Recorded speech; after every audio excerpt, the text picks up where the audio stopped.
آپ کو پتا ہے کہ پی ٹی ایم کو لانچ کر دیا گیا ہے, پی ٹی ایم سے اسلام آباد میں احتجاج کروایا گیا ہے. 16-17 ماہ کیا کیا ظلم نہیں ہوئے, پی ٹی ایم کا کوئی احتجاج نہیں ہوا.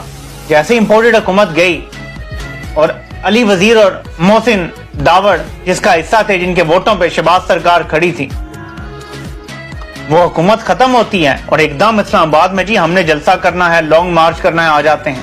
آپ کو پتہ ہے یہ کیوں کیا گیا ہے؟ کیونکہ تحریک انصاف کو ختم کرنے کا پلان ہے کہ ان کا بیلٹ پیپر پہ ہم نے نشان بھی نہیں آنے دینا.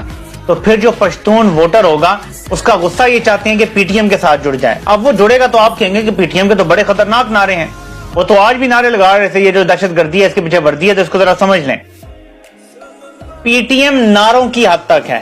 پی ٹی ایم کبھی بھی مین سٹریم پالیٹکس میں وزارت عظمیٰ کی کرسی پہ بیٹھ کے کوئی تبدیلی نہیں لا سکتی, اس کو سمجھیں. پی ٹی ایم کے سوکھے نعرے